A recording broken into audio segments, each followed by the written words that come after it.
Hey guys, what's up? And today I'm going to do another mini album reviews video. And I don't know how many mini album reviews videos have I done. So yeah, whatever. Yeah, anyway, today this is going to be a special mini album reviews video because none of these albums that I will mention later in the video will have a complete score, will have a decimal behind the score they get, which means it's gonna be 1, 2, 3, 4, 5, 6, 7, 8, 9, 10, and there will be no decimals, and there will be no best tracks, worst tracks. It's going to be a really simple mini album reviews, and the reason being is that these albums are they are like they four of these albums that I'm going to mention are really hard to get into and hard to grasp, and the other two is basically so trash that I don't even know how on earth should I rate it. So here we go. The first album we are going to discuss is U.S. Girls in a Poem Unlimited. Now, U.S. Girls, she is actually one person, and she is an art pop singer-songwriter. So she had put out in a Poem Unlimited this year, and a lot of people liked it. The Needle Drop, or Anthony Fantano, gave it an 8. Pitchfork loved it. Metacritic loved it. But I actually think it's decent. I think it's okay, but it's not as good as what they say. I know my hair kind of looks weird. Anyway, just ignore my hair. Okay. There's a track called Rage of Plastics, which is basically this sleazy jazz track where U.S. Girls, or Meg, the real name of U.S. Girls, kind of sings in a very lazy, drunken, almost kind of seductive way. And I don't know what to say about the song. It's kind of blunt. It sounds kind of off, and I don't know where the song is going. And then there's a track called M.A.H, which stands for Mad as Hell, and it's this 70s pop ABBA kind of song where Meg rants about former USA President Barack Obama, how he had taken her for an 8 years ride, but he had actually done nothing. So it's basically a political rant. And I don't want to get political in this video, but just the music of this track alone, I mean, it's okay, but there's nothing too mind-blowing about it. People are texting me. Stop texting me. I'm in the middle of shooting a video, okay? So please contain yourself. Alright, I'm back. And then there's a Incidental Booger, which is basically an shut up. And then it's basically an industrial song that relies heavily on beats, and then Meg, the singer, tries to be cool and edgy on the intro of the song. It's like some I don't know, I forgot what did she say, but she said something along the lines of, I don't know, my ex-boyfriend dumped me, and but I don't feel bad, not at all, because I've learned something and I will not make the same mistake next time, or something like that. I'm sorry if I had completely got that wrong, but it's a little bit awkward, and I don't know what to say. And then there's Pearly Gates and Time, which are two okay and decent songs, nothing too mind blowing. It's kind of well composed. The instrumentals are kind of good. It's a little bit catchy, a little bit sticky, just a little bit, just slightly. Nothing too crazy. I think it's okay. And then there's Rosebud, which at first, when I've listened to this song, it doesn't sound like anything too great. But as I listen to it more and more, it grows on me. It grew on me a lot. I actually really like Rosebud, and I think it's one of the better songs of the year so far. And it has this lavishing, chord progression, and the whole thing sounds very trendy and fashiony, kind of trendy. And the beats are super smooth, and the way the verses and the choruses transition to one another is super cool. And along with the beat, it's just super danceable, super groovy, and the beat is just basically a straight up hip hop beat. And I really like that. She actually used a hip hop beat to make a cool, flashy art pop song. However, the only problem I have with this song is the intro. Like, take a moment. Okay, but overall, it's a pretty good song. Yeah, everyone loves this album, but to me, a lot of the moments, there are a lot of moments in this album that just feels kind of blunt, kind of soft, a little bit toothless, and a lot of moments here also feel kind of sugar coated, and it's a little bit too awkward and a little bit too honest, a little bit too upfront, and her vocals are super high pitched, which is hard to get into. But overall, it has a couple of good songs, and I think it may grow on me as time goes on. So as of now, I'm giving U.S. Girls in a Poem Unlimited a 7 out of 10. The second album that I will be talking about will be Ezra Furman's Transangelic Exodus. Now I've been looking up at the internet on, what's the best albums so far in the year, and there's this website called albumoftheyear.org. It's a really good website. You should check it out. And one of the top albums is Ezra Furman's Transangelic Exodus, which I have never heard of. I've never heard of the artist as well. And so yeah, I gave it a few listens, and it's kind of underwhelming. First of all, the album opening track is titled "Suck the Blood from My Wound," and it's this it's this hard rock punk infused MGMT Time to Pretend ripoff, or at least it sounds alike. So I didn't really care for the album opener. And then there are also a ton of ballads on this album. Just feels kind of underwritten. There are also a couple of catchy songs here. "Love You So Bad." It's kind of catchy. It's driving, and it's good, I guess. And then there's this maraschino red dress, which is super hard hitting and fast paced and uplifting. Not fast paced, but it's definitely uplifting. And not that this track is great or anything. It's just that it kind of it it's a memorable track because it's really like punk for the sake of punk.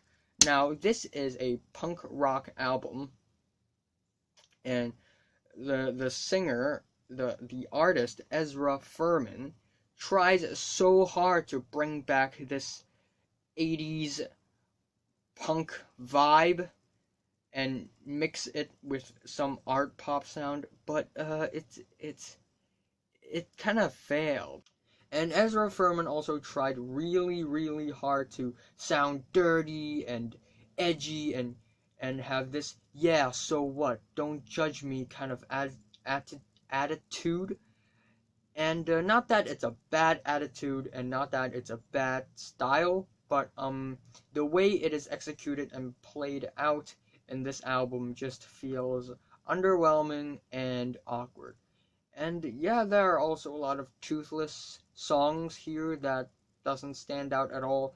And the vocals are really raspy and if you don't know this, Ezra Furman is transgender, and I have nothing against transgenders, okay? But he was a man, now she's a woman, and she just has this raspy vocals that just feels weak. So I'm probably gonna end up giving this album a 6 out of 10. 5 to a 6 out of 10. Uh, the third album I'm gonna be talking about is Typhoon's Offerings. This album is one of the hardest albums I had ever gotten into in the year 2018. And this album tries to be this very long-winded, this very minimal, stripped back, depressing and dark album like Carrie and Lowell by Sufjan Stevens, like Sun Kill Moon's Benji, like Mount Erie's A Crow Looked at Me, and it tries to be sad and just minimalistic, but it kind of fails because it doesn't really have such a powerful and lasting impact as the three albums that I've just mentioned that I absolutely love. So this album turns out to be somewhat awkward and underwhelming. A lot of the tracks on this album are actually pretty well composed, and the instrumentals are actually kind of rich and they're decent. But the songwriting, the lyrics, they're not terrible. There are moments where it's kind of poetic, but the lyrics are also kind of leaving me a little bit to desire. It's kind of lacking, and the track list diversity is also one of the biggest flaws of the album because every track sounds the same. They also sound sad, minimalistic, skeletal, stripped back, indie, folk, ballad. It's nothing too outstanding or anything. And the music itself is also kind of lacking. There's nothing too memorable about them, and the hooks and the choruses on this album is really weak, and overall it just feels real underwritten and underwhelming. They could have used way more, I guess, thinking and writing when it comes to making an album that's depressing. And this album depicts memory loss and the fading away of an identity, and it's actually a pretty good concept. It's actually a pretty good topic, but the way it's executed in this album just is really underwhelming, to be honest. But there are also a couple of great tracks, or not necessarily great, just good, memorable, I guess. Notably, the track "Remember." I think it's one of the most driving and pure and realistic track on this album, and it doesn't try to be, wow, it's so sad, wow, memory loss, wow, and the track "Remember" is just honest, and I like it. The track "Rorschach" is actually okay. Uh, I again, the instrumentals are actually okay, and I kind of like this. I don't know if it's a sampling or if it's some other sound effects or anything, but it's kind of cool. And the track Empirist or Emperist, it has these bombastic pianos that goes up and down. It's memorable. The track Ariadne, forgive me. It sounds kind of different from other tracks. It's a little bit more sound rich, and it's a little bit more rock oriented. And the last track, "Sleep," is 12 minutes long, which I think is a little too much. And the second half of the track, "Sleep," is basically this ambient noise section or session. I mean, I guess it's a creative way to end the album, but it's also kind of uncreative because it's a lot of people had done that before. But nonetheless, this album has some good instrumentals, and it's not that bad. It doesn't sound that bad. It has a really good concept, a really good topic, but the lyrics, they are underwritten. The track list, it lacks diversity.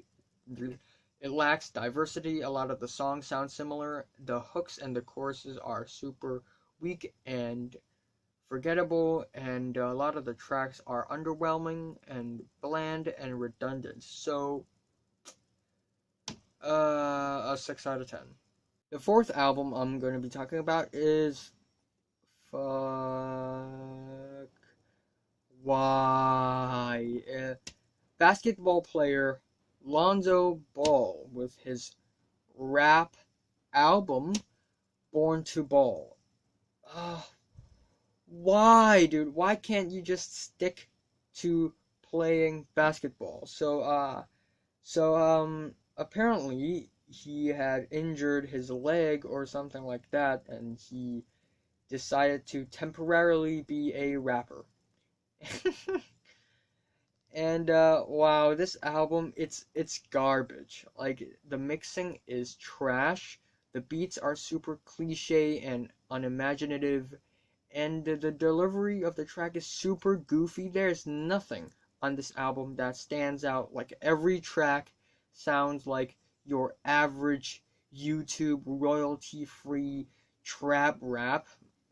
I mean, now we have already entered a stage and hit a point that you don't even need talent to successfully produce and write and release a trap rap album. We have hit the peak trap. Man, this album is trash, dude.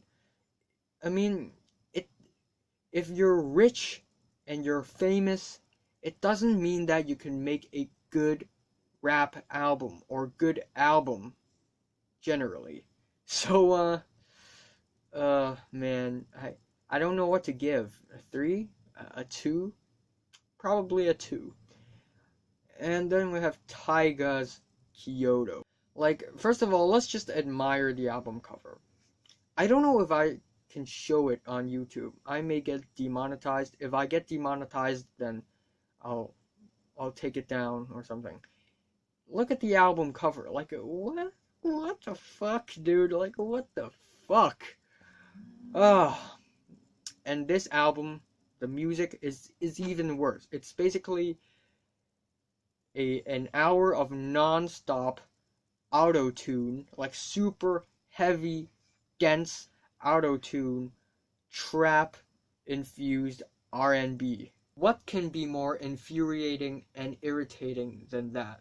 Like, that is just the most trash idea for an album ever. Trap beat with R&B auto-tune? Like, we're way past that point, Tyga. And isn't Tyga still irrelevant? Or more like, is Tyga even relevant at this point? Like, no one remembers Tyga. Like, who would say, Tyga, drop another album, it's gonna be great? Like, no one says that. So him dropping an album out of nowhere, and it's a trash album, it's just as awkward as it gets. And yeah, the lyrics there, as always, terrible. The music is terrible. It's super unimaginative.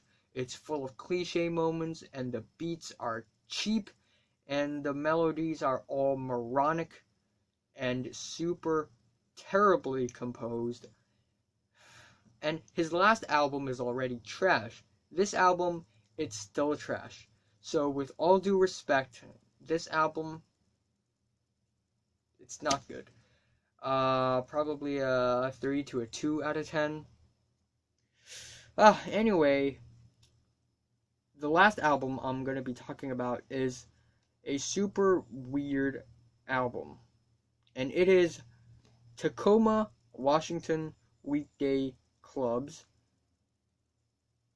The Torrent slash The Fountain. This album is one of the weirder and more interesting listens I had in my life. And this album is super rare as well. Like, if you go to Spotify or the band's YouTube channel, like, less than 1,000 people in the world had listened to this album. So, I'm assuming that I'm the only person in the entirety of Hong Kong that had listened to this album. And I don't even know how. Is this a thing, you know? So there's another website called Best Ever Albums. It's a really good website, and yeah, I just looked up what are the best albums of the year so far, and then this popped up. So I gave it a listen, and wow, like what am I even listening to? So the album starts off with Mumun Dry, and it is this super dreary and strange and eerie track that had some really soul-sucking, ominous chord progressions to it, and the whole track just feels super atmospheric and moody, and it feels really alienating. It feels like the end of the world is coming, and it's so strange. And then we have Ower, and it is this really surprisingly hard-hitting rock track with these guitars just pinching out loud, and then we hear the vocalist kind of yelling and screeching in some deep and painful emotions, and the vocals on this track is really echoey, and it kind of reminds me of them, the band, playing in a bar. And specifically, I can visualize this song playing in a bar in a Twin Peaks scene. It's that weird, okay? It's like that Roadhouse bar scene in Twin Peaks where usually bands perform.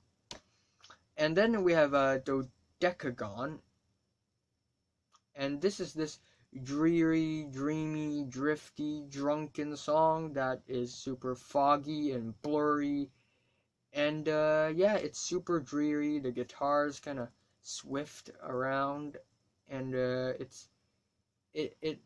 chords, the bass kind of loops again and again and again, and it's weird. The vocals are super low pitched, and it's really hard to decode, you know. And then there's the track called Heirloom, which is this weird spoken word piece that is, again, really cryptic, really strange. And then the last two tracks, what are stranger than the last two tracks? First of all, we have the Red Cliffs, which is low key, relaxing and chill, but then it has this strange atmospheric ambient noise in the background that just goes, it doesn't go around, it's just there, it's just looming at the back. And then we have Cynthia Clatter. Cynthia, Clatter. And what's weirder than that, this is basically an ambient noise track.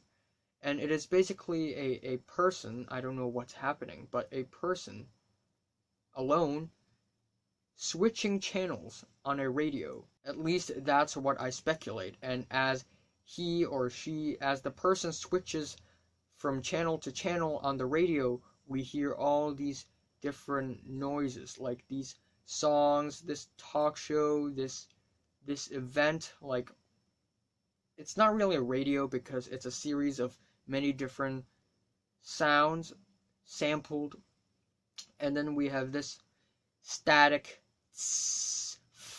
kind of fuzzy sound in the background that is super ominous and super uncanny. And this album ender just gives me this eerie and scary sense of alienation and isolation that I simply cannot decrypt in any way. And yeah, it just feels like a man is dying or laying inside a cave where it's raining outside, and he had this recorder thing where he recorded a bunch of random events or things happening, no matter if it's his or her friends talking, or if it's through like a TV, or I don't know, a song playing. It's just this man going through his life through sounds. And that is super strange, super weird, super cryptic, and I don't get it. I don't get it. And I'm probably gonna give this album a 7, and it's probably because it's just this super weird and fascinating experience. It's super dreamy and gloomy, and oh, what's happening? So, what are your opinions on these 6 albums from 1 to 10? How much would you rate them? Like if you like it, hate if you hate it, and subscribe if you want more. Also, you're gonna watch me devour my last piece of chocolate coated cherry. After this, I'll never get it back. Shit. Yeah.